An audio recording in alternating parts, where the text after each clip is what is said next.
Hello বন্ধুরা, ঢেলে পুরন চ্যানেলে তোমাদের স্বাগত। আমি আজকে রান্না করে দেখাবো মুগ ডাল দিয়ে বাঁধাকপির ঘন্ট। তো তোমরা প্রথম থেকে শেষ পর্যন্ত ভিডিওটা দেখো আমি কি করে রান্নাটা করছি।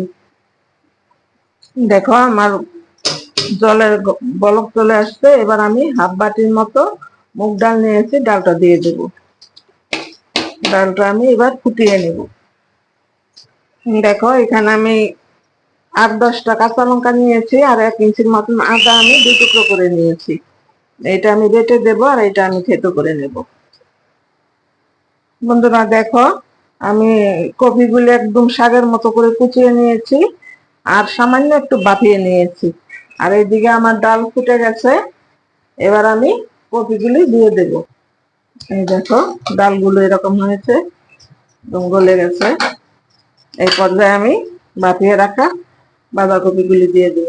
কারণ সিজনের দিন হলে আর ভাপাতে হতো না, কারণ যেহেতু এখন সিজন না, তাই কপির মধ্যে একটা গন্ধ থাকে, বাজে গন্ধ, সেটা যেন না থাকে সেই জন্য সামান্য একটু ভাপিয়ে নেওয়া।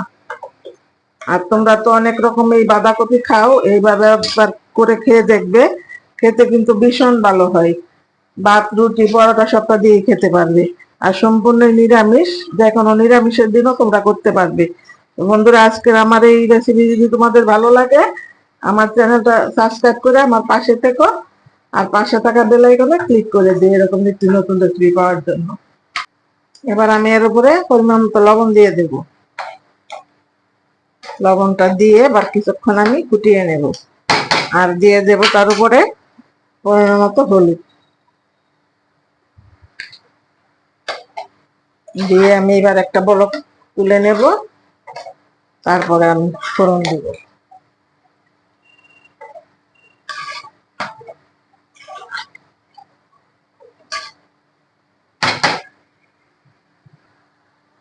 দেখো আমার অনেকটাই হয়ে গেছে। এবার আমি নামিয়ে নিব। নামিয়ে নিয়ে ফোড়ন দেব। দেখো আমি ফোড়নের জন্য কিছুটা সরষের তেল দিয়ে নিয়েছি। এবার একটা তেজপাতা 2 টুকরো করে দিয়ে দিব, আর একটা শুকনো লঙ্কা 2 টুকরো করে দিব।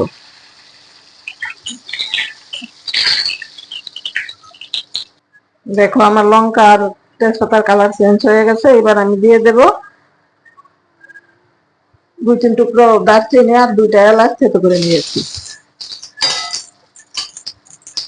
এবার দিয়ে দেব গোটা জিরে।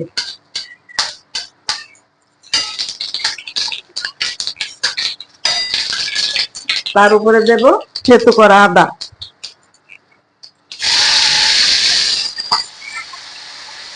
এবার আমি যে লঙ্কাগুলো চিড়ে নিয়েছিলাম সেই লঙ্কাগুলো দিয়ে দেবো। তোমরা ঝালটা কম বেশি করে নেবে। আর তোমরা যদি মনে করো টমেটো দেবে, সেটাও দিতে পারো, সমস্যা নেই। ফোড়ন রেডি হয়ে গেছে। এবার আমি ঢেলে দেবো। এবার দিয়ে দেবো আমার সেই বিশেষ মশলাটা। এখানে ধনে, জিরে, শুকনো লঙ্কা আর তেজপাতা ভেজে আমি ফাঁকি করে নিয়েছি, আর এই যে বাকি আদা বাটাটা আমি এবার দিয়ে দেবো। আর 5 মিনিটের মতন আমি জাল করে তারপরে তোমাদের দেখাচ্ছি কিরকম হয়েছে। দেখো বন্ধুরা, রেডি হয়ে গেল আমার সম্পূর্ণ নিরামিষ মুগ ডাল দিয়ে বাঁধাকপির ঘন্ট। তোমাদের কাছে অনুরোধ রইলো, তোমরা একবার হলো বাড়িতে করে দেখবে, খেতে কিন্তু ভীষণ ভালো হয়। তো তোমরা সবাই ভালো থাকবে, সুস্থ থাকবে। কথা হবে আবার অন্য কোনো রেসিপিতে।